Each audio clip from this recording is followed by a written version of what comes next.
لله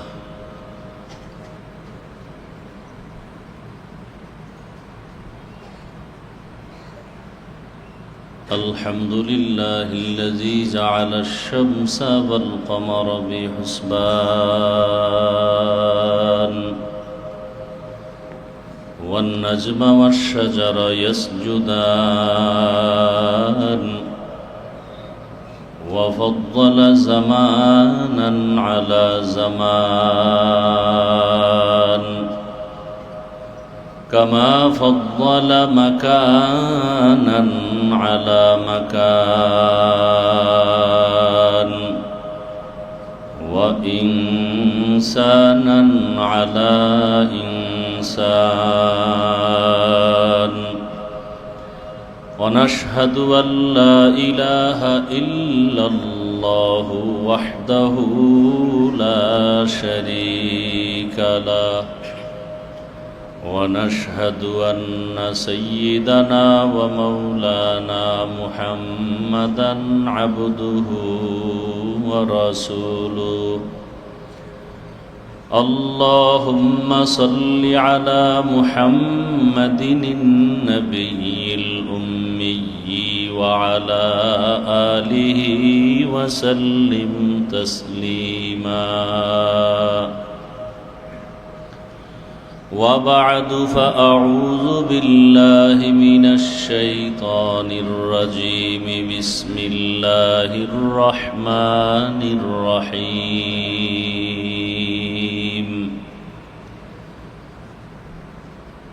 لقد كان لكم في رسول الله أسوة حسنة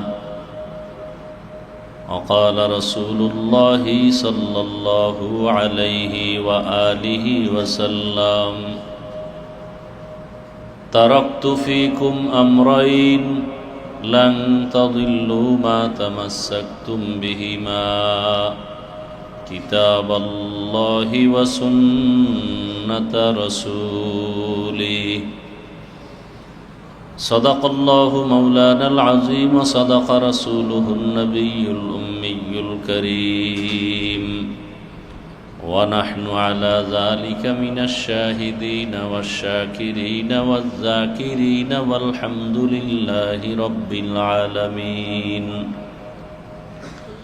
سبحانك لا علم لنا إلا ما علمتنا إنك أنت العليم الحكيم رب اشرح لي صدري ويسر لي أمري واحلل عقدة من لساني يفقه قولي حقیقت کھل جائے گی بوقت امتحان تیرے کہ سستی میں یا محنت میں گزاری زندگی تو نے محمد نے آ کر کفر کو مٹایا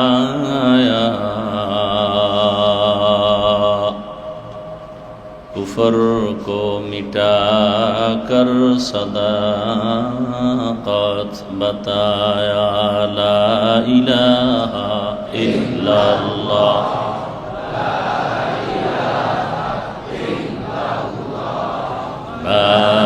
الہ الا اللہ لا الہ الا اللہ لا الہ إلا الله لا إله إلا الله لا إله إلا الله لا إله إلا الله لا إله إلا الله لا إله إلا الله لا إله إلا الله لا إله إلا الله لا إله إلا الله لا إله ইল্লাল্লাহ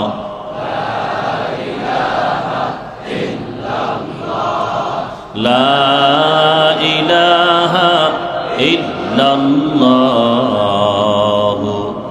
মুহাম্মাদুর রাসূলুল্লাহ।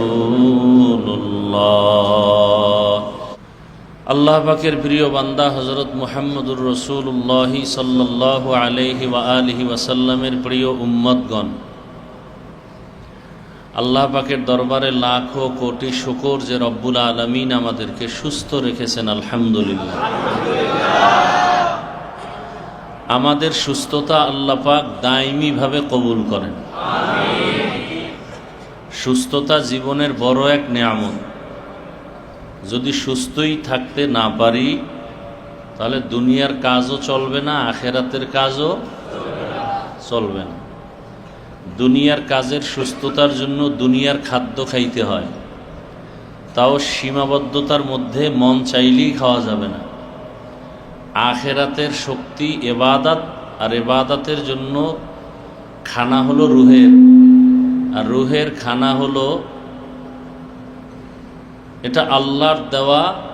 দুনিয়ার জমিন থেকে এটা তৈরি হয় না, আল্লাহর পক্ষ থেকে আসে।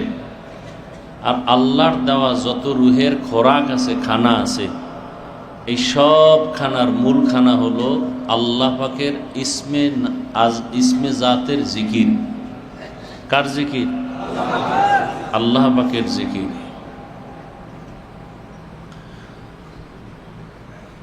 আল্লাহ পাক আমাদের সবাইকে কবুল করেন। তাহলে সুস্থতা দরকার আছে না নাই? আছে। দুনিয়ার লাইনে অসুস্থ হলে ডাক্তার লাগে, ঔষধও লাগে। আবার আখেরাতের জিন্দেগি পরিচালনার ক্ষেত্রে যে শক্তি দরকার, রুহের শক্তি, আধ্যাত্মিক শক্তি, এই শক্তিও ঠিক রাখার জন্য হঠাৎ করে মাঝে মাঝে অসুস্থ হয়। নামাজ পড়তে মজা লাগে না, জিকিরে মজা লাগে না, তেলাওয়াতে মজা লাগে না, বয়ানে মজা লাগে না। এগুলি রোগ। কিসের রোগ? কিসের রোগ? কলবের রোগ। এর জন্য ডাক্তার দরকার, ঔষধও দরকার। দুনিয়ার শরীরের রোগের জন্য ডাক্তার আছে অনেক ভাবে, অনেক রকম। ঔষধও আলাদা, ডাক্তারও কি? এলোপ্যাথিক ডাক্তারের ঔষধ একরকম, চিকিৎসা একরকম। হোমিওপ্যাথিক ডাক্তার, সেও শরীরের চিকিৎসা করে, তার ঔষধের ফর্মুলা আলাদা, নিয়মও আলাদা। ঠিক রুহের ডাক্তার যারা, ডাক্তার হতে হলে সার্টিফিকেট লাগে। কি লাগে? সার্টিফিকেট ছাড়া শরীরের চিকিৎসা করলে ভালোর তুলনায় খারাপ হওয়ার সম্ভাবনা বেশি। আখেরাতের লাইনে কলবের ডাক্তার হলেও সার্টিফিকেট লাগে। সার্টিফিকেট ছাড়া যদি ডাক্তার চিকিৎসা করে, কল্যাণের তুলনায় ক্ষতির আশঙ্কা বেশি।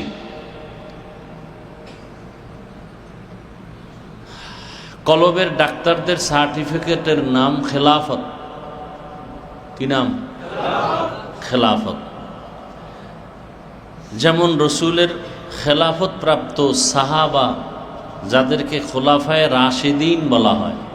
খোলাফায়ে রাশেদিন তারা কয়জন? 4 জন। আবু বকর, ওমর, ওসমান, আলী রাদিয়াল্লাহু আনহুম আজমাইন। তো ডাক্তারও আলাদা, চেম্বারও আলাদা। আবার এই কলবের ডাক্তারও ভিন্ন ভিন্ন।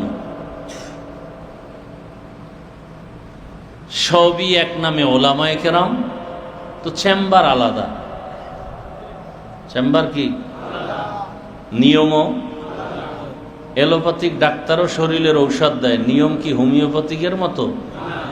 নিয়ম আলাদা। হোমিওপ্যাথিক শরীরের রোগের ঔষধ দেয়, নিয়ম আলাদা। ঠিক রুহের, কলবের ডাক্তার যারা, তারাও ঔষধ দেয়, নিয়ম, চেম্বারও আলাদা। রুহানি ডাক্তার যারা, কলবের ডাক্তার, এরা ঔষধ দেয় কোরআন হাদিসের থেকে, মন গড়া না। এদের ফর্মুলা কেমন? বলে ইমাম আবু হানিফার ফর্মুলা একরকম, এরপর ইমাম শাফি রহমতুল্লাহ আলাইহির ফর্মুলা একরকম। সবাই কিন্তু কলবের ডাক্তার। আবার ওলামায়ে কেরামের মাঝে আসলে দাওয়াত ও তাবলীগের লাইনে যে মেহনত, তার ফর্মুলা একরকম, ঔষধও একরকম।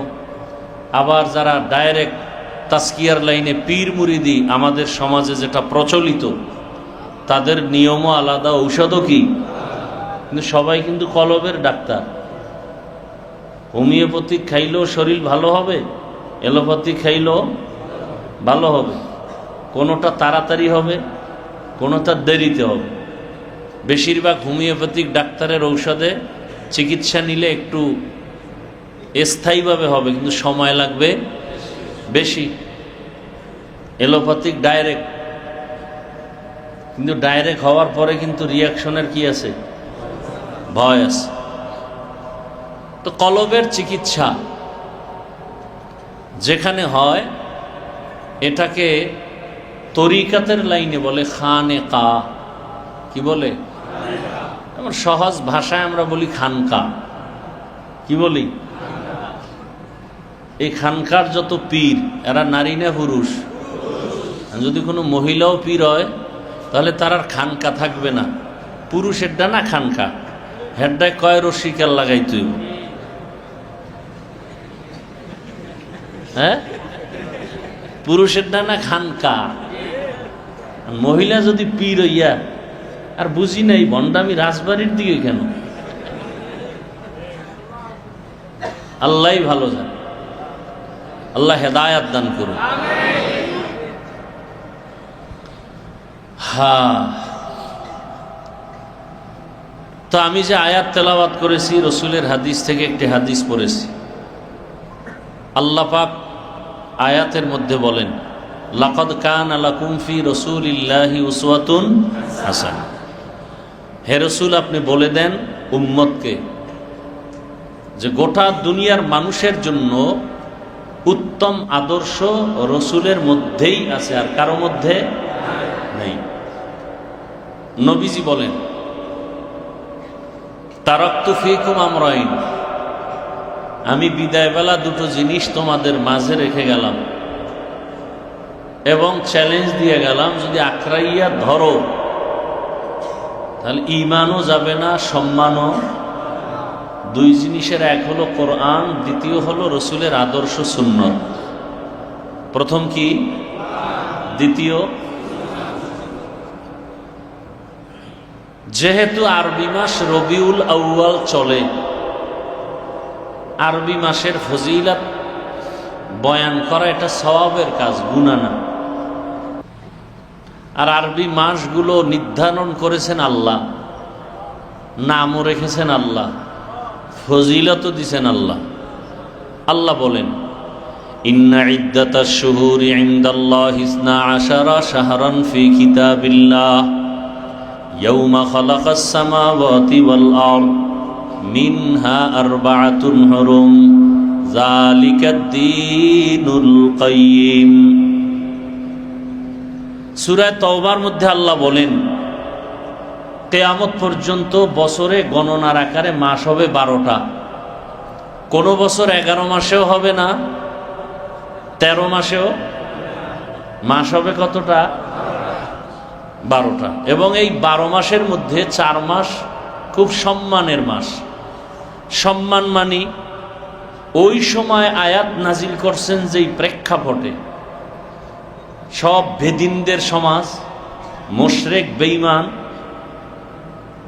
আল্লাহর নির্দেশকে অমান্য করে নিজেদের মনকে মুরব্বি বানাইয়া যা মনে আসে তাই করে।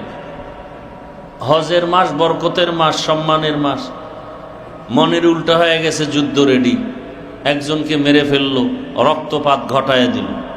আল্লাহ নিষেধ করে দিলেন যে 4 মাস বড় দামি, এই 4 মাসে কোনো যুদ্ধ করা যাবে না। সেই হুকুম এখন আর বলবৎ নাই। এখন ঈমান বাঁচাবার তাগিদে বেঈমানের মোকাবেলা করার প্রয়োজন হলে দেশের শীর্ষস্থানীয় সব আলেম যদি বোর্ড বসাইয়া প্রেক্ষাপটে ফতোয়া প্রদান করেন, যখন যুদ্ধ করতে হবে তখন যুদ্ধ করবে। মুহররম হোক আর হজের মাস হোক, কোনো নিষেধ নাই, সেই হুকুম এখন আর নিষেধ নাই। তাহলে 12 মাস হবে বছরে, নাম রাখছেন কে? এই 12 মাসের প্রথম মাসের নাম মুহররম, এরপরে সফর, এরপরে রবিউল, এরপরে রবিউল আখির, এরপরে জুমাদাল উলা, জুমাদাল উখরা, রজব, শাবান, রমাজান, শাওয়াল, জিকাদাহ, যুলহিজ্জা। কয়টা হইল খবর নেই। আচ্ছা, এবার আবার এই যে 12 মাসের মধ্যে কয় মাস সম্মানের? এবার 4 মাসের নামগুলো খেয়াল করেন। রজব, রজব যে মাসটা, এটা হইল শাবানের আগে, রজবের পরে শাবান, এরপরে কি রমাজান, এরপরে কি কথা কন, আবার রমজান কয়, রমাজান। একজন আনলাম কালাম, আপনি যদি কাইলে কয়ে ডাকেন হইল নাম কি? রমাজান। সুন্দর করে বলবেন, আল্লাহ নাম রাখছেন, এটা কি খারাপ? তাহলে রমাজানের আগে শাবান, এর আগে হলো রজব, আর বাকি রইল কয় মাস? 3 মাস। রজব আর বাকি হজের মাস, হজের আগের মাস, হজের পরের মাস, অর্থাৎ জিকাদা, যুলহিজ্জা, মুহররম। আর এদিকে কি নামগুলো আবার বলছি, খেয়াল করবেন, প্রশ্ন করব। রজব, জিকাদা, যুলহিজ্জা, মুহররম, এই 4 মাসের মধ্যে রবিউল আউয়ালের সিরিয়াল কত? বুঝেন নাই? রজব, জিকাদা, যুলহিজ্জা, মুহররম, রবিউল আউয়ালের সিরিয়াল কত? তার মানে কি রবিউল আউয়ালের দাম নাই? আছে না নাই? এরপরে 4-এর মধ্যে তো রমাজানের নামও নাই, কিন্তু রমাজান তো আরো দামি। শাহরু রমাজান, যে নামের প্রশংসা আল্লাহ কোরআনে করছেন, ঠিক না? তাহলে 4 মাসের মধ্যে রবিউল আউয়ালও নাই, রমাজানের নামও নাই। নাই কেন? কয়টি আলাদা সম্মান। দেখি এ বিষয়ে আলোচনা আমি রমাজান সম্পর্কে করেছি, সেখানে আছে। এখন ওই দিকে যদি আমি বুঝাইতে যাই তো আধা ঘন্টা থাকবে না, এজন্য ওই সাবজেক্টে আর ঢুকলাম না। দেখ, রবিউল আউয়ালের আলোচনা কেন? রবিউল আউয়ালের আলোচনা এই জন্য যে যাকে সৃষ্টি না করলে কিছুই হইতো না, তার আগমন এই মাসে। কোন মাসে? রবিউল আউয়ালে। এখন রবিউল আউয়ালে আসার কারণে এখন রবিউল আউয়ালের আলোচনা সারা দুনিয়া জুড়ে মুসলিম পরিবারে, মুসলমান সমাজে কি আলোচনা হয়? বেশিরভাগ আলোচনা মিলাদ নিয়া, রসুলের জন্ম নিয়া। কথা ঠিক না? যেটাকে বলে মিলাদুন নবী। এখানে কয়েকটা কথা আপনাদের শুরুতে মনে রাখতে হবে। রবিউল আউয়াল, রসুলের আগমন নিয়ে যে আলোচনা হয়, এই রবিউল আউয়ালে আমরা শুধু রসুলের মিলাদ পাই নাই, জন্ম না, আরো কিছু পেয়েছি। সে বিষয়গুলো আমাদের মাঝে আলোচনা খুব কম হয়। বিষয়গুলো খেয়াল করি। রবিউল আউয়াল আসলে বেশিরভাগ আমরা যে ব্যানারে দেখতে পাই 2টা বাক্য, মিলাদুন নবী বেশি, আর কি সিরাতুন নবী। রসুলের সামনে আরো 2টা শব্দ আমরা ব্যানারে দেখতে পাই, একটা হলো দাওয়াতুন নবী, আর একটা হলো ওয়াফাতুন নবী। 1 নাম্বার এখান থেকে আমাদের সবক, এই 4টা বাক্য একমাত্র আমাদের রসুলের শানের বাক্য। এই 4 বাক্য কোন নবীর শানে ব্যবহার, রসুলের শানে ব্যবহার। 4 বাক্য কি? মিলাদুন নবী, সিরাতুন নবী, দাওয়াতুন নবী, ওয়াফাতুন নবী। তাহলে 4টা শব্দ কোনো পীরের শানে আছে? নাই। তাহলে 4টা বাক্য একমাত্র রসুলের শানে ব্যবহার হয়। তাহলে রসুলকে যেই মনে আমরা মোহাব্বত করি, সম্মান করি, এই 4টা বাক্যকে সেইভাবে সম্মানের নজরে দেখতে হবে। কারণ অর্থ কি? মিলাদুন নবী, আমাদের শ্রেষ্ঠ নবী, সুপরিচিত নবীর জন্ম মোবারক। নাকি সরমনের হিসেবের জন্ম মোবারক? খুব খেয়াল করবেন। সিরাতুন নবী অর্থ কি? আমাদের সুপরিচিত নবী, শ্রেষ্ঠ নবীর জীবন আদর্শ। দাওয়াতুন নবী অর্থ আমাদের সুপরিচিত নবী, শ্রেষ্ঠ নবীর তাবলিগ, দাওয়াত। ওয়াফাতুন নবী অর্থ আমাদের সুপরিচিত নবী, শ্রেষ্ঠ নবীর ইন্তেকাল। তাহলে চারটা শব্দ কার শানে? রহমাতুল্লিল। এই চারটা শব্দের বিরোধিতা করা কি যাবে? যাবে না। নাম্বার 2, এই চারটা বাক্যের মধ্যে পাওয়ারফুল বাক্য হলো সিরাতুন নবী। পাওয়ারফুল বাক্য কি? মিলাদুন নবী মানি হলো শুধু জন্ম বিষয় আলোচনা। তা রসুলের জন্মের পরে আর আলোচনা নাই? বিশাল আলোচনা।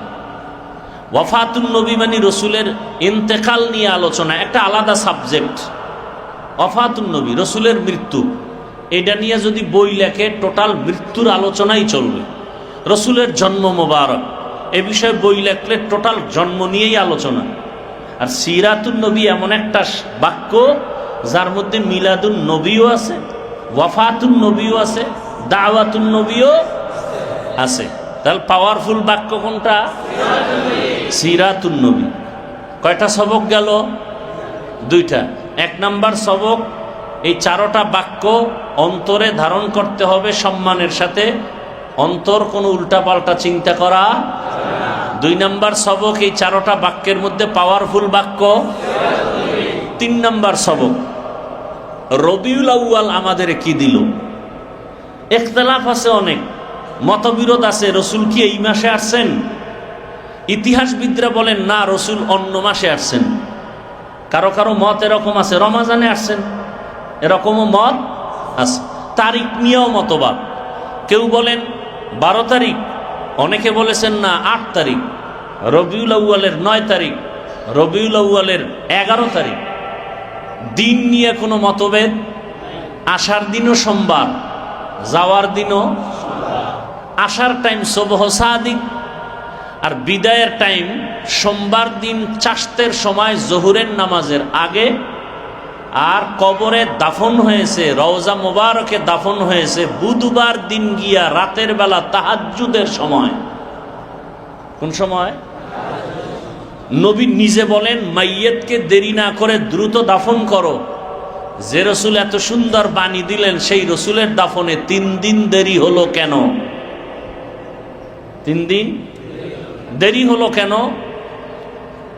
রসুলের ইন্তেকাল হওয়া মাত্র সারা পৃথিবীতে 2টা কঠিন এক সমস্যার সম্মুখীন হলো গোটা মুসলিম বিশ্ব।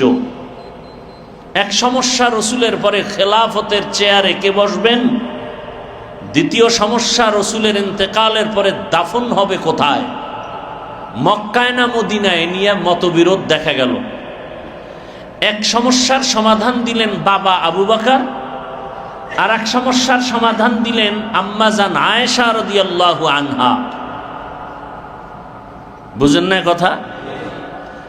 সমাধান দিয়া দাফন হতে বুধবার দিন গিয়া রাত হইল।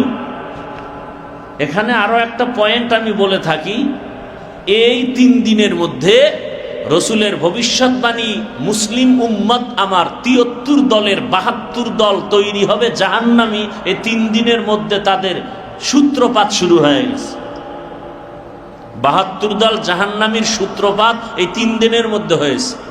আবু বকরকে খলিফা মানে না, তলে তলে এক দল, গোপনে মানে না, মানে আলী রে। ওপেন করে না কেন? কয় ওমরের ফিডা রেডি। ওমর যদি টের পায় তো জায়গায় মাইরে ফেলাইব। কারণ আবু বকর যখন খলিফা হয়ে গেলেন, ওমর হাত দিয়া খায় আমি ওমর বায়াত নিয়ে কবুল করে ফেললাম। ওমর যখন কবুল করছে, এখানে না কওয়া মানি আর জিন্দেগি বরবাদ। তলে তলে 72 দলের সূত্রপাত চলল। রবিউল আউয়ালে আমরা কয়টা জিনিস পেলাম এ বিষয়ে কিছু কথা। আমরা রবিউল আউয়ালে 4টা জিনিস পেয়েছি। কয়টা? 1 নম্বরে পেয়েছি বেলাদাত, রসুলের জন্ম। বেলাদাত মানে জন্ম। দ্বিতীয় পেয়েছি রসুলের রিসালাত, রসুলের উপরে রেসালাত কিতাব আসছে রবিউল আউয়াল। 3 নম্বরে পেয়েছি রসুলের হিজরত, মক্কা থেকে মদিনা হিজরত কোন মাস? রবিউল আউয়াল। 4 নম্বরে পেয়েছি রেহলাত বা ওয়াফাত, রসুলের ইন্তেকাল বলেন রবিউল আউয়াল। তাহলে 1 নম্বরে বেলাদাত, দ্বিতীয় পেয়েছি রেসালাত, 3 নম্বরে পেয়েছি হিজরত, 4 নম্বরে রেহলাত বা ওয়াফাত। এখন বেলাদাতের মাধ্যমে কি পাইলাম? রসুলের জন্ম আর বেলাদাতের মাধ্যমে পেয়েছি আমরা আজাদিয়াত, বাংলা অর্থ মুক্ত স্বাধীনতা। 2 নম্বরে রেসালাতের দ্বারা পেয়েছি শরিয়াত, মানুষের জীবনকে সুশৃঙ্খলভাবে পরিচালনার নিয়ম নীতি শরিয়াত। আর হিজরতের মাধ্যমে পেয়েছি আল্লাহর ডাইরেক্ট নুসরত। হিজরতের পরেই যুদ্ধ শুরু, উহুদ, বদর, খন্দক। আর ওখান থেকেই ডাইরেক্ট আসমান থেকে সাহায্য আসা শুরু হয়ে গেল, গনিমতের মাল আসা শুরু হয়ে গেল। সাহাবায়ে কেরাম চলার মতো রাস্তা খুলল, স্বাধীনভাবে আল্লাহর নুসরত আসতে থাকলো। সাহাবায়ে কেরাম ওপেন দাওয়াতের কাজ চালাইতে লাগলেন, আল্লাহর ডাইরেক্ট নুসরত। ওয়াফাতের মাধ্যমে আমরা পেলাম রসুলের ওয়াফাত, ইন্তেকাল। ওয়াফাতের মাধ্যমে পেয়েছি আমরা নিজামে খেলাফত। ওয়াফাতের মাধ্যমে কি পেয়েছি?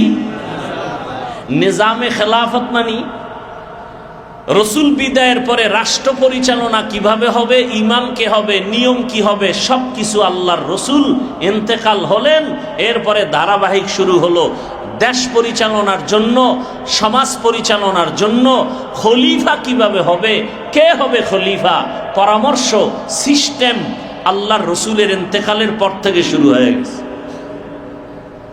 আর রসুলের খলিফাতের মধ্যে সর্বোৎকৃষ্ট 4 খলিফা, খোলাফায়ে রাশেদিন, আবু বকর, ওমর, ওসমান, আলী। এরা কেমন খলিফা?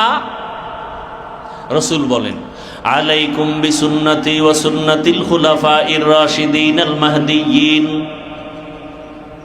ও উম্মত, আমার বিদায়ের পরে তোমাদের পথ চলার জন্য যেই জিনিসটা লাগবে সেটা হলো আমার সুন্নত।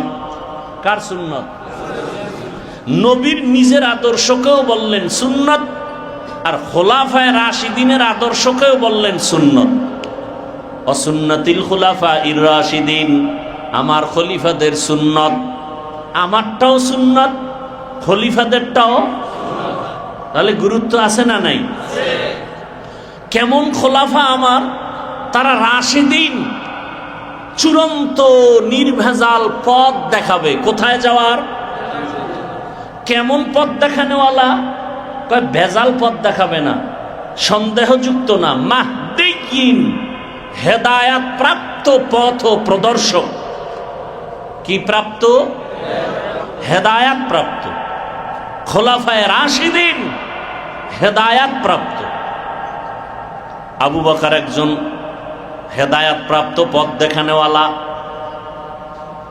ওমরে ফারুক একজন হেদায়াত প্রাপ্ত রাস্তা দেখান। নবী এটা বললেন কেন? আমারটা তোমরা ধরলেই কামিয়াব, খোলাফায়ে রাশিদিনেরটা ধরবা কেন? কয় এমন এমন কিছু কাজ আছে যেই কাজটা আমি করেছি এটা উম্মতের জন্য আবশ্যকীয় না, জরুরি না।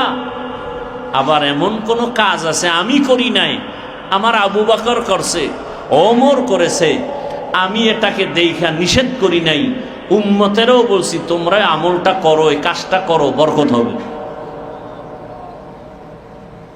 যদি শুধু রসুলকে মানতে যাই, খোলাফায়ে রাশিদিনকে অ্যাবাউট করে রাখি, তাহলে আমাদের জীবনে চলার পথে অনেক জায়গায় আমরা আটকিয়া যাব, বাধা প্রাপ্ত হব। মোবাইল বানাইয়া সেই ভালো জানে কিভাবে চালাইলে মোবাইলটা ভালো থাকবে, সুস্থ থাকবে, ক্যাটালগ তৈরি করে দিছে। আল্লাহ মানুষ সৃষ্টি করে, মানুষকে সৃষ্টির শ্রেষ্ঠ মর্যাদা দিয়া আল্লাহ পাক ক্যাটালগ দিয়ে দিছেন কোরআন। কিভাবে তোমার জীবনকে পরিচালনা করলে দুনিয়াতেও সম্মান থাকবে, আখেরাতেও থাকবে। আল্লাহ ভালো জানেন। সব নিয়ম নীতি আল্লাহ কোরআনে দিলেন, রসুল ব্যাখ্যা গ্রন্থ হাদিস দিলেন, এরপরে সাহাবায়ে কেরামের ইজমা। সব কিছুর মূলে মানুষ যেন সম্মানের সাথে দুনিয়াতে চলে, আখেরাতের বাদশাহী নিয়া দুনিয়া থেকে বিদায় হতে পারে। যারা রসুলের আদর্শের এই প্রেসক্রিপশন ফলো করে না, এরা আগেও ধ্বংস, এখনো ধ্বংস। রসুলের আদর্শ প্রেসক্রিপশন তো দিয়ে গেছে, কোরআন আর সুন্নাহ। কি কোরআন আর? কিন্তু আমরা তো কোরআন পড়তে জানি না। এই এখানে যত মানুষ আপনারা বসে আছেন, ছাত্র আর আমরা হুজুর বাদ দিলে অধিকাংশ মানুষ কি আরবি কোরআন পড়তে সবাই পারেন আমাদের মতো? হাদিস কোরআন শরীফটা যা মোনামুনি ধাক্কায়া ধাক্কায়া পড়তে পারলেও অনেকে পারে, কিন্তু হাদিস কি সম্ভব? ব্যাখ্যা সম্ভব? তাহলে আপনাদের উপায় কি? রসুলের রেখে যাওয়া আদর্শ সুন্নত প্রেসক্রিপশন দেওয়া আছে, কিয়ামত পর্যন্ত এই প্রেসক্রিপশন চলবে, নতুন কোনো ডাক্তারি চলবে না। প্রেসক্রিপশন যারা বুঝেন না, ডাক্তার ঔষধ লেখা দিছে, লেখা ডাক্তারে বুঝে, আমরা বুঝি না, কি লেখছে তাও জানি না। কারণ ডাক্তারের চেম্বার থেকে বের হওয়ার পরে ঔষধের দোকানওয়ালাদের কাছে দিলেও অনেক সময় বুঝে না। তো বুদ্ধিমানেরা কি করে, ডাক্তারের চেম্বারের সামনে কম্পাউন্ডার বসে আছে, সিরিয়াল মেনটেন করে না, ওর কাছে গিয়া বললাম, ভাই এখানে ডাক্তার কি লিখে দিস, ও আবার সুন্দর করে এগুলো বুঝায় দেয়। ও কি ঔষধ আলাদা দেয়? ডাক্তারের প্রেসক্রিপশনটা বুঝায় দেয়। রসুলের অবর্তমানে কিয়ামত পর্যন্ত রসুলের রেখে যাওয়া 23 বছরের প্রেসক্রিপশন শুধু ওলামায়ে কেরাম উম্মতকে বুঝাইব, রসুলেরটা বুঝাবে। নিজেদের থেকে কোনো ঔষধ বাড়ানোর কোনো সুযোগ, কমানোরও সুযোগ নাই, শুধু প্রেসক্রিপশনটা বুঝায় দিবে। রসুলের প্রেসক্রিপশন এভাবে এভাবে আমল করো, 5 ওয়াক্ত নামাজ, রুকু কেমনে, সিজদা কেমনে, সব আলেমরা দেখায় দিবেন। আঙ্গুলের নখগুলো কেমনে কাটবা, নবী যেমনে কাটছে ওইভাবে কাটো। তো নবীরে তো দেখি নাই, হ্যাঁ কেমনে কাটবো? কারণ নবীরে দেখছেন সাহাবায়ে কেরাম, তারা কেমনে নখ কাটতেন ওইভাবে কাটো। কারণ তারা কাকে দেখে কাটছে? রসুলকে। কিন্তু আমরা সাহাবায়ে কেরামও দেখি নাই। তো সাহাবায়ে কেরামদের যারা দেখছেন তাদের দেখো, তারা কারা? তাবেঈন, তাদেরও দেখি নাই। তাদেরকে যারা দেখছেন তাদের দেখো, তারা কারা? তবে তাবেঈন, তাদেরকেও আমরা পাই নাই। তাদেরকে ফলো করেছেন উলামায়ে মুতাকাদ্দিমিন, তাদেরকে দেখো, আমরা উলামায়ে মুতাকাদ্দিমিনরাও পাই নাই। আইম্মায়ে মুজতাহিদিন, আমরা তাদেরও পেলাম না। উলামায়ে মুতাআখিরিন, কিয়ামত পর্যন্ত একমাত্র রসুলের ওয়ারিস, ওয়ারাসাতুল আম্বিয়া, উলামায়ে কেরাম, এদেরকে দেখে দেখে তুমি আমল করো। তবে এখানে একটা সাবধান, আলেম দেখলেই দৌড় দিও না। আলেমদের মধ্যে নবী বলে গেছেন, এক দল হবে আলেম নামের কলঙ্ক, আর এক দল হবে দুনিয়াতে আলেম, তারা আহলে হক, তারাই হবে সবার সম্মানের সর্বোচ্চ মাকামে।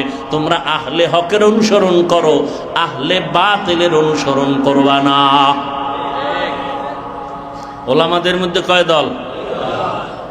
কার কথা? রসুলের। এমনি দুনিয়ার লাইনে ওলামাদের দলের তো আর শেষ নাই।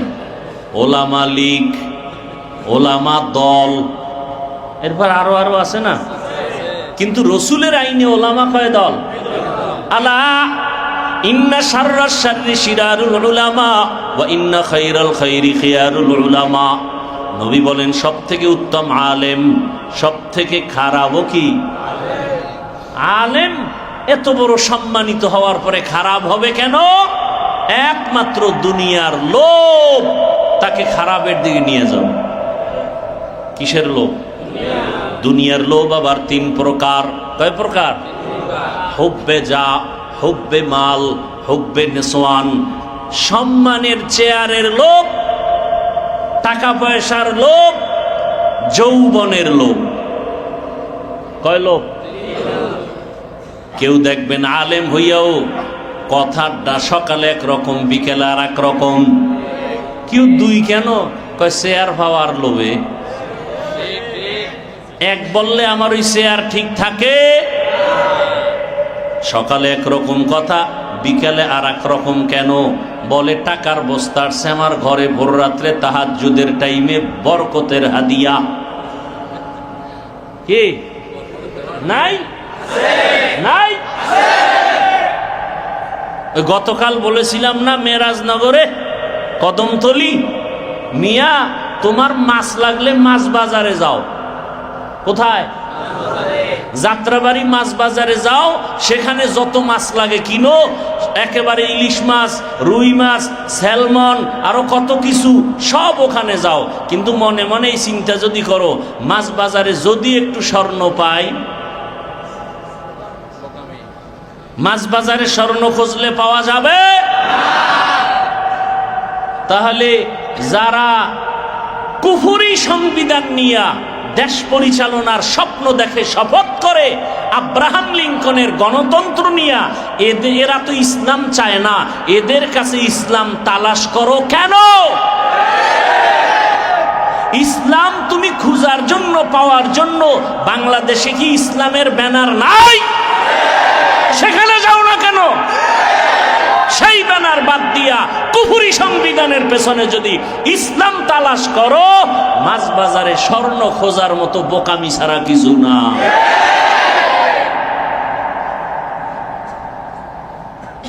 কি কষ্ট পাইছেন? আল্লাহ হেদায়াত দান করুন। তাহলে কিসের লোভ? সম্মানের চেয়ারের লোভ। আর কিসের? টাকা পয়সার লোভ। আর কি? আমি যদি সুন্দর কথা বলে বয়ান করি, ইমামতি থাকবে না, কি সভাপতি বেজার হবে, সেক্রেটারি বাঁকা হয়ে যাবে। আর একজন খাঁটি মুমিন সে বলবে, ওই সভাপতির অন্তর আমার দিকে ঘুরায় দিবেন আমার আল্লাহ।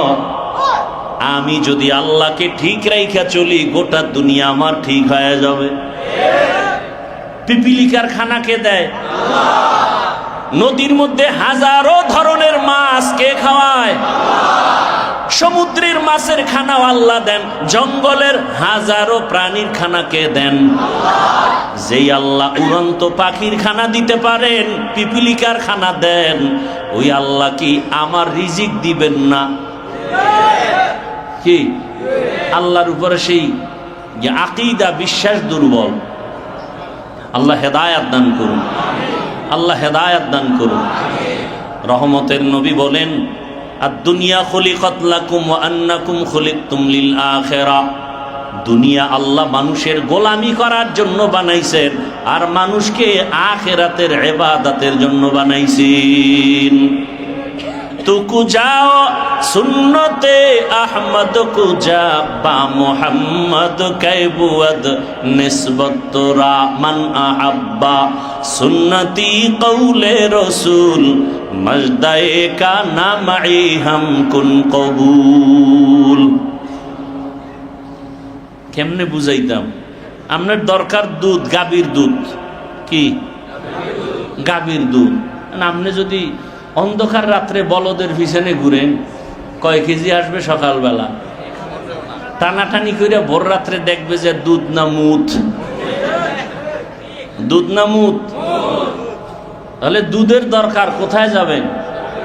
গাভীর কাছে। গাভী মনে কইরা বলদের পিছনে ঘুরলে খুব সাবধান। আল্লাহ হেদায়াত দান করুন, আল্লাহ হেদায়াত দান করুন। রসুলের কথা তো থাকবে, তবে এ কথাও মনে রাখবেন, অনেকে বলে কোথায় যাব, সব আউলা জাউলা, ভালো কেউ নাই, রসুলের কথা কি মিথ্যা? রসুল কয় দুই দল থাকবে, ভালো আর খারাপ। তবে এ কথা মনে রাখো, কিয়ামত পর্যন্ত লান তাজতামিআ উম্মতি আলা দালালাতি আবাদা। একই সময় দুনিয়ার সব উম্মত গোমরাহ হবে না। সব গোমরাহ হলো, সংখ্যায় কম একদল হকের উপরে থাকবে। বেছে বেছে নাও। তেলের দোকানে গিয়া যদি 2 নাম্বার বইলেও তারপরও ভালোটা নিতে পারো। মাছ বাজারে ভেজাল আছে, যাই নাকি কেউ মাছ খায় না, ভালোটা খুঁজা নেয়। দোকানে গিয়া ভালো ভালো জিনিস নেয়, জানে 2 নাম্বার আছে। জমিনের মধ্যে রসুল বলেছেন ভালো আছে, হক আছে, বাতিল আছে, খুঁজে খুঁজে বের করে নাও কে হক কে বাতিল। কোনো কষ্টি পাথর লাগবে না। একজন আলেম রসুলের আদর্শওয়ালা, তুমি তার সাথে সালাম দাও, তার 2 মিনিট তার সঙ্গে সময় দাও, তোমার অন্তর নামের রাডারে ধরা পড়বে এই আলেমটা হক নাকি বাতিল। আল্লাহ একটা রাডার দিয়ে দিছে সবার অন্তরে, এটা আপনাকে বারবার সিগন্যাল দিবে না, এর কথাবার্তা সুবিধা না, অন্তর আপনাকে পুরা অ্যান্সার দিয়ে দিবে। এই জন্য ভালোটা খুঁজে নেন, কার কথার মধ্যে সুন্নত পাওয়া যায়। হ্যাঁ, হায় হায়, একজন আর হুজুরের হাতে দেখি, তাও আর বাম হাতে স্বর্ণের আংটি লাগানো। কি লাগানো? কোন হাতে? 1 নাম্বার মাসআলা কি স্বর্ণ ব্যবহার করা হারাম? কার জন্য? পুরুষের জন্য। তাও আবার আংটি দিছে কোন হাতে? বাম হাতে। উচিত তো ডান হাতে দেওয়া, তাও দিবে এমনি দিল। আবার কিছু মোদাব্বেরেরা তদবির হিসাবে দেয়, সেটা ভিন্ন, কিন্তু এই নিয়তে যদি দেয় তাবিজ দিলে আমি ধনী হয়ে যাব। আকিক পাথর লাগাইছে, চান্দি মোটামুটি সবসময় ঠান্ডা থাকবে। হ্যাঁ, ঠান্ডা রাখার মালিক কে? ওমরে ফারুকের মতো বাঘ হজরে আসওয়াদরে ডাক দিয়ে খাই, বাইতুল্লাহর হজরে আসওয়াদ, তোর মধ্যে কি আছে? তোরে হুদা সুমা দেই কেন? তুই কারো উপকারও করতে পারো না, ক্ষতিও তো দেই কেন? রসুল দিয়েছেন দেখেছি, এজন্য দিই। তাহলে সুন্নত চিনি না, আদর্শ বুঝি না, বুঝার জন্য, জানার জন্য যারা জানে তারা কারা? কারা? কুল হাল ইয়াস্তাবিল্লাযীনা ইয়ালামুনা ওয়াল্লাযীনা লা ইয়ালামুন। যারা জানে, যারা জানে না, তারা কি সমান? জাননেওয়ালা আলেম, যারা জানে না তারা আলেম না। জাননেওয়ালা আলেম, আর যারা জানে না, জাননেওয়ালার কাছে যাও। ফাসআলু আহলা যিকরি ইন কুনতুম। তোমরা যা জানো না, জাননেওয়ালা থেকে জেনে জেনে আমল করো। এখন কথা হইল, পীর ধরবো কেন? কোরআন হাদিস থাকতে মাযহাব মানবো কেন? ইমাম মানবো কেন? তাবলিগে যাব কেন? বলে না, বলে না? আমরা ব্যক্তির পূজা করি না, ব্যক্তির পূজা করা শিরক। ব্যক্তির পূজা করা শিরক। এই কথা যারা বলে, এরা কি ডাইরেক্ট আল্লাহর লগে কথা কয়ে চলে? বরং খোদার কসম, ওরা ব্যক্তির পূজা বেশি করে। আর পূজা কি জিনিস এই তো বুঝে না। পূজা হইল, কেউ যদি কয় আমার পিসাবের যে ধরছি, জাহান্নামে যাওয়া লাগলেও যাব, এর নাম পূজা। আর আমি যদি বলি আমি আল্লাহকে চিনি না, রসুল চিনি না, কোরআন হাদিস বুঝি না, পীরের কাছে যাইয়া, তাবলিগে যাইয়া, মুরব্বীর কাছে গিয়া আমি শিখে শিখে আমল করব এবং তার কথা আমি ফলো করে চলব, কতক্ষণ? আমার মুরব্বী আলেম পীর তিনি কোরআন হাদিসের লাইনে থাকবেন যতক্ষণ। এটা পূজা। তাহলে আমি যদি প্রশ্ন করি যে বাইতুল্লাহ কার ঘর? আল্লাহ কি ওই বাইতুল্লাহ বয়ে রইছে? আমাকে বাংলাদেশে নাই? আল্লাহ নাই এমন একটা জায়গা আসেনি? কেউ যদি পূর্ব দিকে ফিরে আল্লাহকে ডাক দেয়, শুনবে না? আসমানের দিকে তাকায় আল্লাহকে ডাক দিলে শুনবে না? আল্লাহ নাই কোথায়? আছে না? আল্লাহ তো সব জায়গায় হাজির। ইন্নাল্লাহা সামিউম বাসীর। আল্লাহ সব দেখেন, সব শুনেন। তো আল্লাহ সব জায়গায় আছে। বাইতুল্লাহর দিকে ফিরা নামাজ পড়ি কার জন্য? সেজদা করি কার জন্য? তো পশ্চিমে ফিরতে হবে কেন? কি? আচ্ছা, মনে করেন আপনি এখান থেকে সফরে যাইতেছেন, বরিশাল বা রাজশাহী, অচেনা সফরে হাঁটতেছেন, রাস্তা দিয়ে দিক চিনেন না, কোনটা পশ্চিম কোনটা দক্ষিণ। নামাজের টাইম হয়ে গেছে, এখন আপনি নামাজ পড়বেন, কেবলা চিনেন না, পশ্চিম চিনেন না। এখন আপনার মাসআলা কি?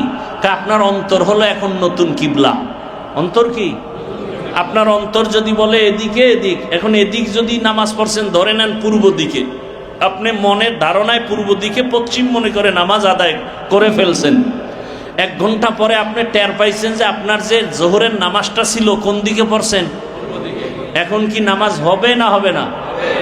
নামাজ পরিপূর্ণ হবে, কোনো ভেজাল, কোনো কমতি, কোনো সওয়াবের কম নাই।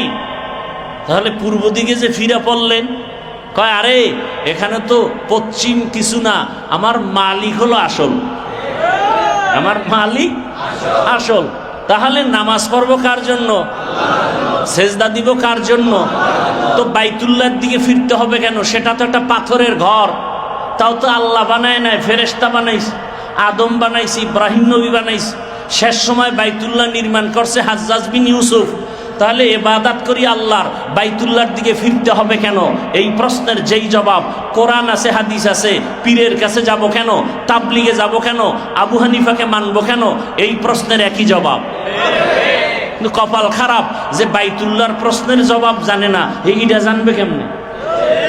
বাইতুল্লাহর দিকে নামাজ কেন পড়ি ফিরিয়া? আল্লাহ তো সব জায়গায় আছে, বাইতুল্লাহর দিকে কেন ফিরবো? এই প্রশ্নের জবাবই না জানলে এই প্রশ্নের জবাব কেমনে জানবে? মাকসাদ শুধু কার জন্য? আল্লাহর জন্য। আমরা বাইতুল্লাহর পূজা করি না, আল্লাহর ইবাদত করি, মাধ্যম বাইতুল্লাহ। কেন? ওটা হলো আল্লাহর রহমত অবতীর্ণের অল টাইম রহমতের সেন্টার। কি সেন্টার? আগের দিনে রেডিও চালাইতো, গ্রামে রেডিও, ঢাকার দিকে মুখ না করলে সেন্টারের কোনো খবর নাই, আওয়াজ নাই, বোবা। কথা ঠিক নেই? অন্যদিকে ঘুরাইলে আর রেডিও চলে? যখনই ঘুরাই দিত ঢাকার দিকে তখনই। কারণ রেডিওর মূল সেন্টার টাওয়ার কই? মুমিন বাইতুল্লাহর দিকে ফিরবা কেন? আল্লাহর রহমত অল টাইম অবতীর্ণ হওয়ার সেন্টার বাইতুল্লাহ। ইবাদত করি কার? আল্লাহর। আল্লাহর অর্ডার মানি, সেন্টারের সাথে যোগাযোগ করে। টাওয়ারের সাথে যোগাযোগ না থাকলে, 2 দিক মোবাইল আছে, নেটওয়ার্ক নাই, টাকা আছে, ব্যালেন্সের অভাব নাই, কথা চলবে? টাওয়ারের সাথে সংযোগ লাগবে না? টাওয়ারের সাথে সংযোগ চলবে। টাওয়ার মাকসাদ না আমার কথা বলনেওয়ালা মাকসাদ? আমি যার সাথে কথা বলবো তিনি আমার মূল টার্গেট, মাধ্যম কি? টাওয়ার।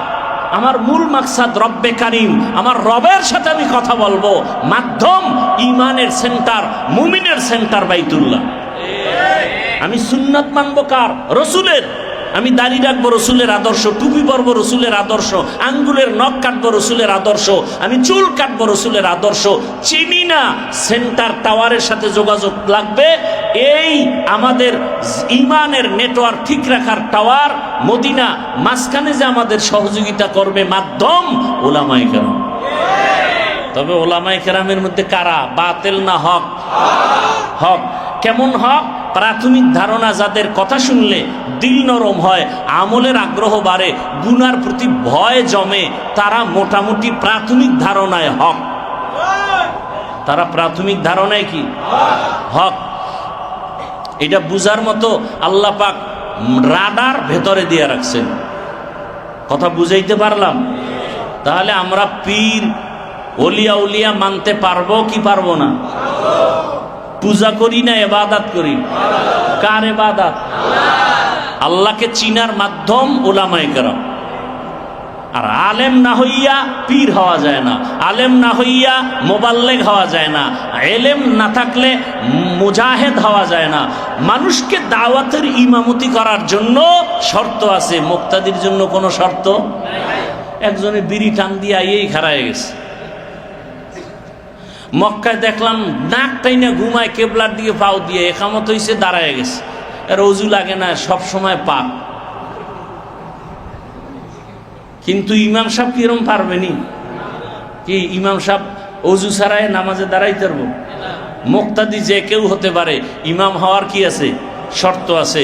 এলেম লাগবো, কোরআনের তেলাওয়াত শুদ্ধ লাগবে। কথা ঠিক না? হ্যাঁ, এজন্য উম্মতের ইমাম যারা, সমাজের ইমাম যারা, তারা তো আরো দায়িত্বশীল হতে হবে। 1 নাম্বার কোরআন হাদিসের ইলম তার থাকতে হবে। এবং সেই ইলম অনুযায়ী আমল তার মধ্যে থাকতে হবে। কারণ নিজে আমল না করলে হাজারো বয়ান করলে উম্মতের ফায়দা। ইয়া আইয়ুহাল্লাযীনা আমানু লিমা তাকুলুনা মা লা তাফআলুন। ও মুমিন, নিজে আমল না করিয়ে অন্যকে কোনো আদেশ দিও না, আমলের বয়ান করিও না, এতে কোনো লাভ হবে না। নিজে যদি পর্দার বয়ান করি আর নিজেই যদি পর্দা না করি, উম্মতের মাঝে পর্দার আজমত বাড়বে না, আগ্রহ বাড়বে না। নিজে যদি হালালভাবে না চলি, অন্যরে হালালের বয়ান দিলে উম্মতের মধ্যে হালালের আগ্রহ আসবে। এই জন্যই নিজের আমল তো লাগবে আরো বেশি। কারণ আমি যদি 10 জন মানুষের খাওয়াইতে চাই, আমার ঘরের সদস্য আমি, আমার বউ, বাচ্চা 2-3টা, 5 জনার খানা, আরো 10 জনরে খাওয়াইতে চাইলে তাহলে কি চাল এই 5 জনারটা হবে? তরকারি 5 জনারটা হবে? আরে রসুলের হিসাব হইলে আলাদা। রসুল যদি চাইতেন তাহলে মরা গাছে কথা বলবে, ঠিক না? রহমতের নবী রাস্তা দিয়া চলতেছেন, সাথে আবু বকর সিদ্দিক রাদিয়াল্লাহু তাআলা আনহু। ইসলামের প্রথম যুগ, 2 জন হাঁটতেছেন, হঠাৎ রাস্তার মাঝে পাহাড়িয়া জঙ্গল, কোনো রাস্তা নাই, পাথরওয়ালা জমিন, উপরে সূর্যের গরম, নিচে বালু, গরম আর গরম। হঠাৎ করে রহমতের নবীর ক্ষুধা লাগছে। তো ক্ষুধা লাগার জন্য খানা কোথায় পায়? হঠাৎ করে নজর করে দেখে বিশাল পাহাড়ের পাশে একটা বড় ময়দান, ময়দানের মধ্যে এক বকরির রাখাল দাঁড়ানো, অনেকগুলো বকরি তার সামনে রেডি। রহমতের নবী দাঁড়ালেন, আবু বকরকেও দাঁড় করায় বলে, রাখালকে একটু ডাক দাও। সালাম দিয়ে রাখালের ডাক দিল, রাখাল ঈশা দাঁড়ায় গেল। রহমতের নবী কয়, রাখাল, দুধের একটা বকরি আমাদের দাও, আমরা একটু দুধ দহন করিয়া ক্ষুধা নিবারণ করে আবার দিয়ে দিব। রাখাল বলে, আমি বকরির রাখাল, তবে বকরির মালিক আমি না, আমি মালিকের অনুমতি ছাড়া কোনো বকরি আপনাদের হাতে দিতে পারি না দুধ দহন করার জন্য।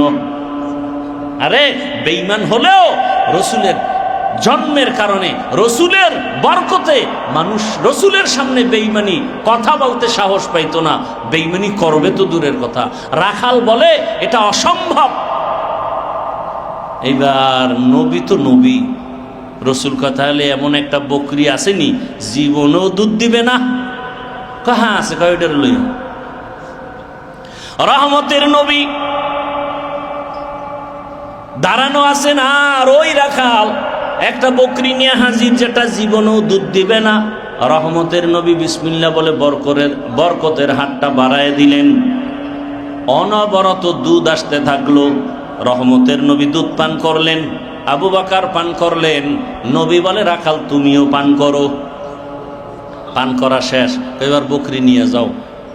এবার বকরি নিয়ে রাখাল তাকায় দেখে আর কোনো নমুনা নাই যে আবার দুধ আসবে, শেষ। এই কাম করে এই লোকটা কে? আবু বকরকে ইশারা দিয়ে বুঝতে পারলো ইনি তো সে আব্দুল্লাহর সন্তান। একটা দৌড় দিয়া রহমতের নবীর সামনে গিয়া কয়, ইয়া রাসূলুল্লাহ, বেয়াদবি মাফ করবেন, বুঝতে পারি নাই, আমাকে কালেমার রশি লাগায়া দেন। এই রাখাল হলো আব্দুল্লাহ ইবনে মাসউদ রাদিয়াল্লাহু তাআলা।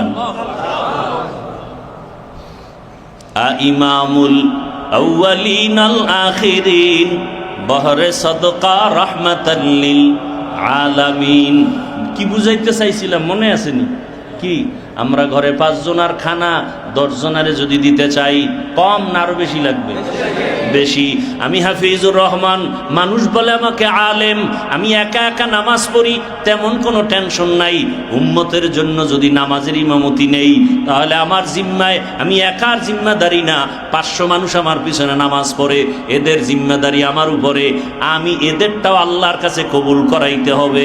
আমারে দেখা দেখা মানুষ আমল করবে, তাহলে আমাকে ফলো করতে গেলে মানুষ যদি আমার আমার থেকে কিছু নিতে চায়, তাহলে আমার শুধু 5 ওয়াক্ত নামাজ দিয়া হবে না, বেশি বেশি তাহাজ্জুদ লাগবে, নফল ইবাদত করে করে আমার আমল আর ইমানের পাওয়ার বাড়াইতে হবে। এরপরে যদি উম্মতের কিছু দিতে চাই, হালকা পাতলা কিছু পাইতে পারে। কিন্তু আমি যদি ঠিকমতো 5 ওয়াক্তই তাকবীরুল্লাহর সাথে পড়ি না, জামাতে পড়ি না, আমার দ্বারা নিজের ফায়দা হবে দূরের কথা, উম্মতের মোটেও ফায়দা হবে না। হবে ফায়দা? এই জন্য রসুলের তো কোনো গুনাহ নাই, সাহাবায়ে কেরাম তো মাহফুজ, জান্নাতের টিকিট পাইয়াও সারা জীবন নফল ইবাদত, ইশরাক, আওয়াবিন, চাষ, তাহাজ্জুদ পড়েন নাই। এই ঘটনাটা আমি বারবার আপনাদের শুনি। এত পরিমাণে ইবাদত করেছেন, আপনি 5 ওয়াক্ত নামাজ পড়েন, আপনি মনে করেন খুব আপনি সফল। আরে মিয়া, 5 ওয়াক্ত নামাজ তো এটা আপনার ডিউটি। এই 8 ঘন্টার ডিউটি করবেন কোনো চাকরিতে গিয়া, এই ডিউটি তো আপনার কম্বলচারী। এই ডিউটি না করলে তো আপনার বেতন থাকবে না, বেতন কর্তন হবে। আপনি যদি মালিকের মন পাইতে চান তাহলে ওভার ডিউটি করতে হবে, তখন না মালিক খুশি হইয়া আপনার বেতনের স্কেল তুলনামূলক বাড়াবে, আলাদা আপনাকে উপটৌকন দিবে, হাদিয়া দিবে। ঠিক আল্লাহর হুকুম 5 ওয়াক্ত নামাজ, এটা আমার কম্বলচারী ডিউটি। আমি যদি আল্লাহর ভালোবাসা আরো পেতে চাই তাহলে আমাকে ওভার ডিউটি করতে হবে। 5 ওয়াক্তর পরে ইশরাক, আওয়াবিন, চাষ আর কি তাহাজ্জুদ। অতিও গভীর হয় রজনী যখন, নীরবে প্রভুর নাম জপিও তখন। প্রভুর করুণা যদি পাইবারে চাও, গভীর রাতে উঠে প্রভুর গুণগান গাও। আল্লাহ তাআলা বলেন, গোটা দুনিয়ার মানুষের ভালোর জন্য, কল্যাণের জন্য, দুনিয়ার কল্যাণ আখিরাতেরও কল্যাণ যদি নিশ্চিত করতে চাও, একমাত্র রসুলের মধ্যে আদর্শ, রসুলের আদর্শ ছাড়া জমিনে আর মানুষের কল্যাণের কোনো আদর্শ নাই। দুনিয়াতে যত আদর্শ না পাক, একমাত্র রহমতের নবীর আদর্শই কি পাক। রহমতের নবীর আদর্শ যখনই গ্রহণ করেছে, খারাপ খারাপ মানুষগুলো দামি মানুষে পরিণত হয়ে গেছে। যেই বাবা সন্তানকে, কন্যা সন্তানকে জ্যান্ত গলা টিপে হত্যা করে, সেই বাবা রসুলের আদর্শ পাইয়া এমন ভাবে আল্লাহর কাছে দামি হয়ে গেল।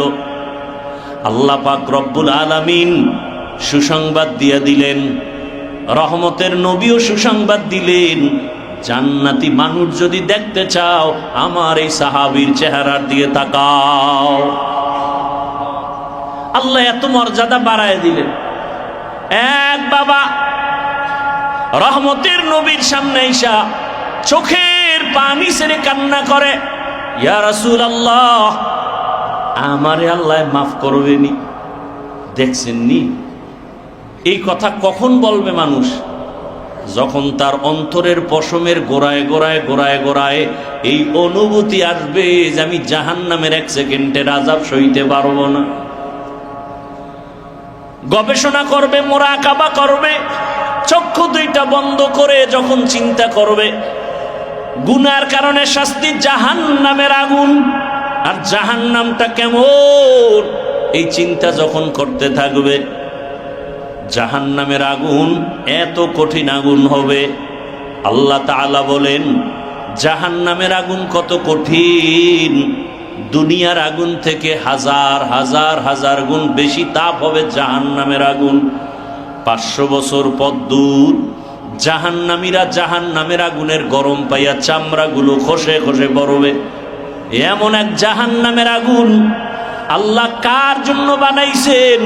আল্লাহ নিজেই বলেন, ইন্নাল আবরারা লাফি নাঈম ওয়া ইন্নাল ফুজ্জারা লাফি জাহিম।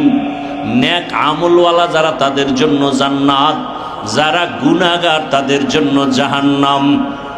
আবার গুনার মধ্যেও বিভিন্ন পার্ট আছে, স্বাভাবিক গুনাহ আর সগীরা গুনাহ, কবিরা গুনাহ। একজনে শিরিকের মধ্যে ডুবে আছে, কুফরের মধ্যে ডুবে আছে, আল্লাহর বিরোধিতা করে। এই লোকটার মধ্যে যখন একবার ভয় আসে, ওই মানুষটা পাগলের মতো হয়ে যায়।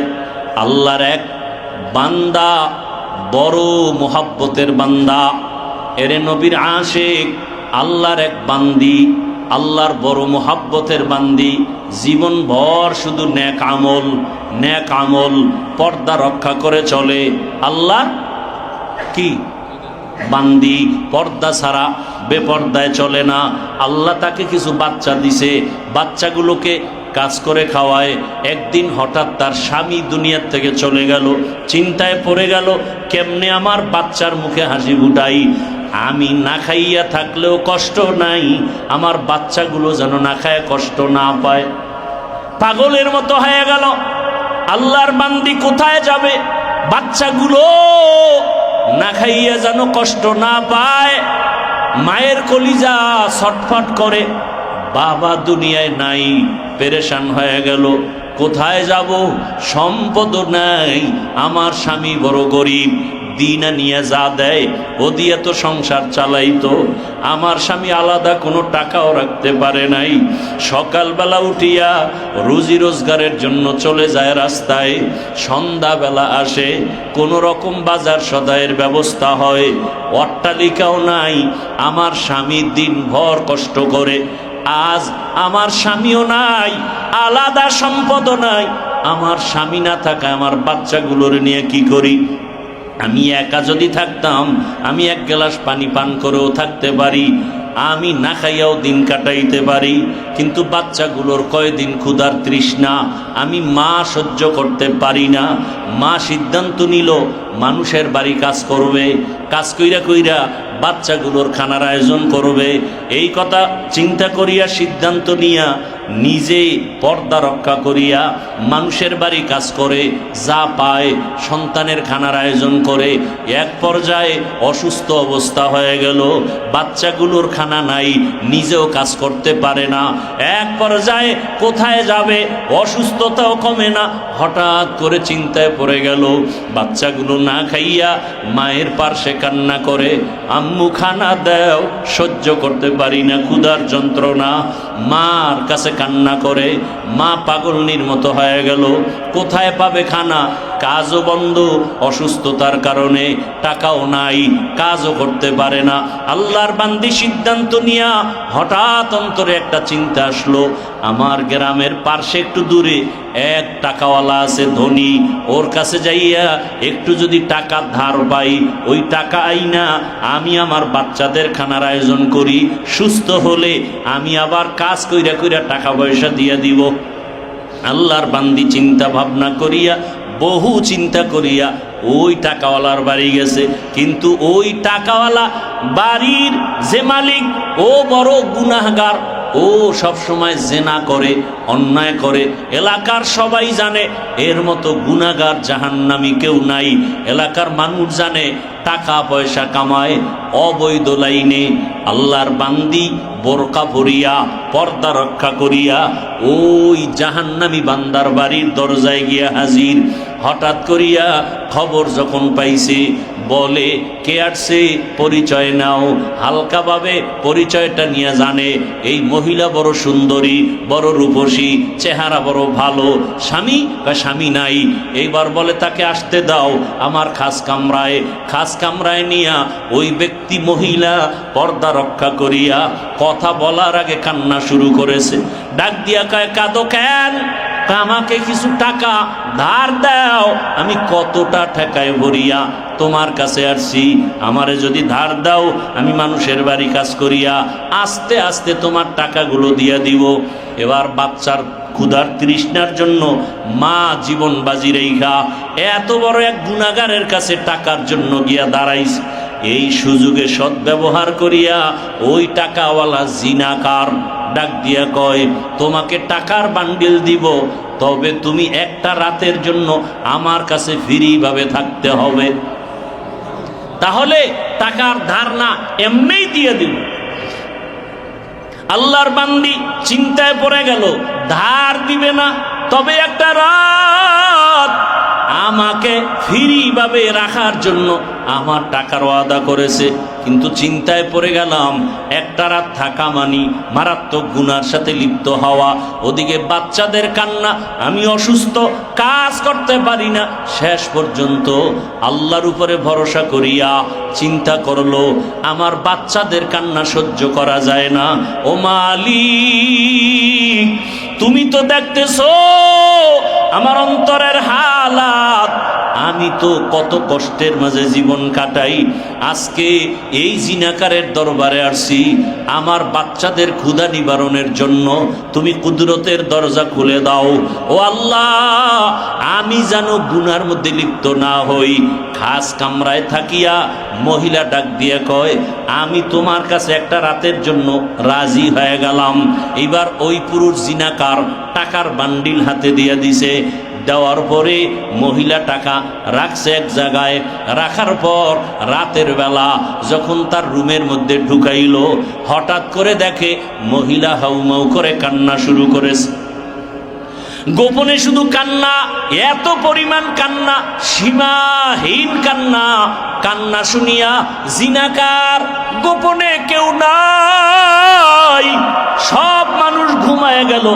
ওই আল্লাহর বান্দির কান্না, আমার এই জীবনে কলঙ্কের কোনো দাগ নাই, আমার শরীরের মধ্যে কেউ আসর করে নাই। আমার স্বামী মরার পরে আমার বাচ্চাদের খানা জোগাইতে মানুষের বাড়ি কাজ করতে গিয়াও আমি আমার চক্ষুটা বেগানার নজরে ফালাই নাই, আমি কখনো বেগানার দিয়ে তাকাই নাই, আমার চেহারাটা কেউ দেখে নাই। ও দয়ার মালিক, এত গরিব তুমি বানাইছো, আজ আমার বাচ্চাগুলোর ক্ষুধার কান্না সহ্য করতে পারি না রে দয়ার মালিক। আজ অন্ধকার রুমে এখন কেউ নাই, এই জিনাকারের কাছে আসছি টাকার জন্য, আমারে এমন ভাবে আটকাইয়া দিল। ও আল্লাহ, তুমি যদি বাঁচাও তো বাঁচতে পারবো, না হয় উপায় নাই। আল্লাহর কাছে বান্দা যখন রাস্তা চায়, আল্লাহ তাআলা বলেন, বান্দা যখন নিরুপায় হইয়া দিল থেকে আমারে মোহব্বতে আল্লাহ বলে ডাক দেয়, আমি আল্লাহ কুদরতি নজর দিয়া বান্দার মোহব্বতের নজরে তাকাই। আল্লাহ বলেন, বান্দা যখন চোখের পানি ছাড়িয়া যখন মায়া করিয়া ডাক দেয়, অন্য সময়ের ডাকের থেকে ওই চোখের পানির ডাকে বড় মজা। একটা বাচ্চা যখন ডাকে আম্মু আব্বু কয়া ডাক দেয়, মা সাড়া দেয় না। বাচ্চা ডাক মা শুনছে, সাড়া দেয় না। বাচ্চা ডাকতেছে আম্মু আম্মু বলে যখন ডাকে, মা সাড়া দেয় না, কারণ মা শুনিয়াও দেখে না, মায়া নাই ডাকের ভেতরে। এক পর্যায়ে বাচ্চা যখন কান্না অবস্থায় আম্মু কইয়া ডাক দেয়, আর কান্না শুনিয়া মা একটা দৌড় দিয়া বাচ্চার কাছে হাজির হয়ে যায়। বাচ্চাটারে কোলে নিয়ে কয়, আব্বু আর কাঁদিও না, আম্মু আর কাঁদিও না, আসো কোলে আসো। ওরে আমার আল্লাহর ছেলে নাই, মেয়ে নাই, আমার আল্লাহ বানাইছে আদর করে মানুষ। আমার আল্লাহ কয়, বান্দা তুই আমার যখন আল্লাহ বলিয়া ডাক দিবি, ওরে আমার ছেলে নাই, আমাকে আল্লাহ বলে ডাকবে, আমার মেয়ে নাই ডাকার মতো, আমার স্ত্রী নাই, ওরে আমি তোদের বড় আদর করে বানাইছি।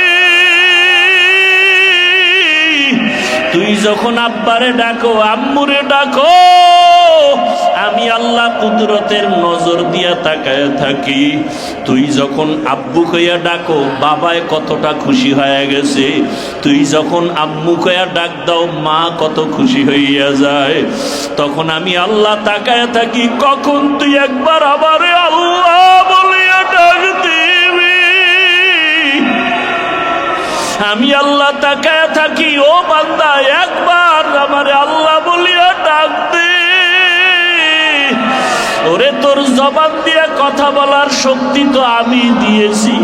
আমি আল্লাহ তোরে কথা বলার শক্তি দিলাম, তোর জন্য কত নিয়ামত দান করলাম। ওরে বান্দা, তুই যখন মাকে ডাকো, বাবাকে ডাকো, আমি আল্লাহকে যখন ডাক দাও না, আমি আল্লাহ বড় কষ্ট পাইয়া যাই। আর যেই বান্দা ডাকতে থাকে, ডাকার মধ্যেও মায়া আছে। কিছু বান্দা বাজারে গিয়াও ডাকে, ঘরে বৈশাও ডাকে। আবার কিছু বান্দা আল্লাহরে মায়া কইরা ডাকতে গিয়া ভোর রাতে উঠা যায় নামাজে বসে, একটা তসবিহ হাতের মধ্যে নিয়া ওই গভীর রাত্রে দরওয়াজা জানালা বন্ধ করিয়া, বাতিগুলো বন্ধ করিয়া যায় নামাজে বসিয়া, স্ত্রীও শুনে না, সন্তানেরাও জানে না, একটা অন্ধকার জায়গায় বৈশা ডাকে আল্লাহু হাজিরি, আল্লাহু নাজিরি, আল্লাহু মাওজুদি, আল্লাহু মাই, ফাআইনামা তুওয়াল্লু ফাসাম্মা ওয়াজহুল্লাহ। तेरा आईना आलू में रंग बू है, जिधर दिखता हो उधर तू ही तू है। तेरा आईना आलू में रंग बू है, जिधर दिखता हो उधर तू ही तू है। বান্দা গোপনে যখন আমার মাওলাকে ডাক দাও, আমার মাওলার কুদরতি অন্তরে 99 গুণ মায়ার জোশ আসিয়া যায়। আমার আল্লাহ বলে, ও ফেরেশতা তাকাইয়া দেখ, আসমান নীরব, জমিনটা নীরব, গাছের পাখিরা ঘুমায়, নদীর মাছ ঘুমায়, ঘরের মানুষেরা ঘুমায়। আমার ওই বান্দা অন্ধকারের মধ্যে কারে ডাক দেয়? ফেরেশতা কয় মাওলা তোমাকেই ডাকতেছে। আল্লাহ কয় ওই বান্দারে ওয়াদা দেও, আমি আল্লাহ 70,000 নূরের পর্দা উঠাইয়া আমি মাওলা ওই বান্দারে ডাকতেছি, আয় আয় আয়। বান্দা কই, আমি তো তোকেই চাই, আয়। কুল ইয়া ইবাদিয়াল্লাযীনা আসরাফু আলা আনফুসিহিম লা তাকনাতু মির রাহমাতিল্লাহ, ইন্নাল্লাহা ইয়াগফিরুয যুনুবা জামিআ, ইন্নাহু হুয়াল গফুরুর রহিম। ও আমার যুবক বাবারা, ও ওলামায়ে কেরাম, ও মুরব্বীরা, জীবনভর মাকে কতবার ডাকলা, বাবারে ডাকলা, ছেলেটারে আব্বু আব্বু বইলা চুমা দিলা, আমার মাওলারে কি ডাকতে মনে চায় না? ওরে আমার মাওলারে মনের মতো একটু ডাক দাও, মায়া লাগাইয়া ডাকো, ইয়া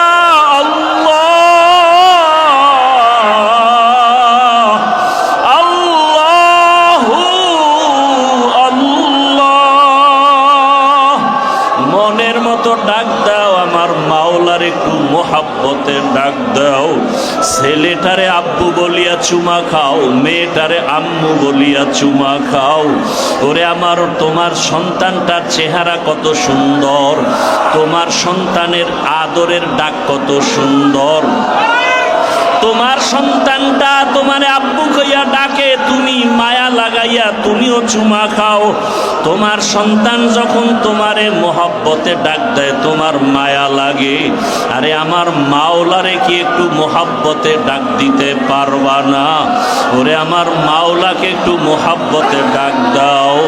আমার মাওলারে ডাকার মতো যদি ডাকতে পারো, আমার মাওলা রহমতের দরজা খুলিয়া দিবে, আর বলবে আয় আয় আয়। ও আল্লাহ, তাকাইয়া দেখেন আপনার আশিকরা আপনারে কিভাবে ডাকে। আমার মাওলাকে মোহাব্বত করে ডাকো, আল্লাহ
তোমাকে পাইবার আশে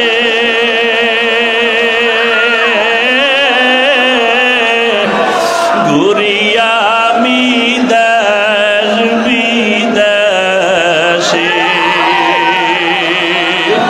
কোরআনের বাগানে করলাম বিছানা আমার দয়ার মাওলা রে আমার মায়ার মাবুদ রে কোথায় গেলে পাইব তোমার ঠিক কোথায় গেলে পাইব তোমার ঠিকানা ও আল্লাহ তাকাইয়া দেখি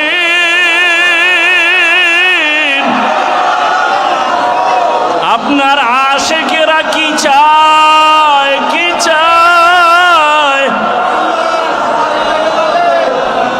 এরা বাড়ি চায় না গাড়ি চায় না টাকা চায় না আপনাকে চায় রে আল্লাহ ইয়া ইলাহি মুঝসে মুঝকো दूर कर ताके देखो मुझ में तुझको एक नजर या इलाही तू मेरा माबूद है या इलाही तू मेरा माशूक है আল্লাহর বান্দি এমন কান্না আল্লাহকে বলে আল্লাহ তুমি কুদরতের দ্বারা আমার ইজ্জতের হেফাজত করো আল্লাহর বান্দির কান্না যখন শুরু হয়ে গেল ওই জিনাকার টাকাওয়ালা বলে ও আল্লাহর বান্দি তুমি কান্না করো কেন বলে ও ভাই আমি টাকার লোভে পড়ে আসছি আমার সন্তানের পেটে ক্ষুধা খানা নাই কিন্তু আজকে তুমি জিনার জন্য আমাকে প্রস্তাব দিলা আমার শরীরে কেউ টাচ করে নাই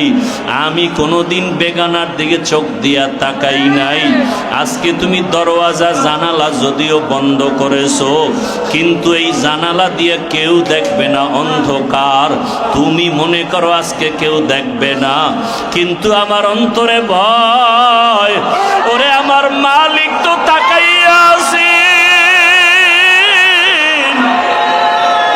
আমার আল্লাহরে তো ফাঁকি দেওয়া যাবে না আরে বান্দা যেদিকেই আছে সেদিকেই আমার আল্লাহ ওয়া হুয়া মাআকুম আইনামা কুনতুম ওরে বান্দা যেখানে আছে আমার মাওলাই সেখানে হাজির ওয়া নাহনু আকরাবু ইলাইহি মিন হাবলিল ওয়ারিদ আমার মাওলা তো তাকাইয়া আছেন আল্লাহর বান্দা হঠাৎ করে কেমন যেন মহিলার কথা শুনিয়া কলবের মধ্যে ধাক্কা লাগছে ওই জিনাকার আল্লাহর বান্দা একটা চিৎকার দিয়া কয় রে মা বোন আমি তো জীবনে তুমি কোনো গুনাহ করো নাই এক জায়গায় আমার সাথে ওয়াদা দিয়াও তুমি বসছো এখনো তুমি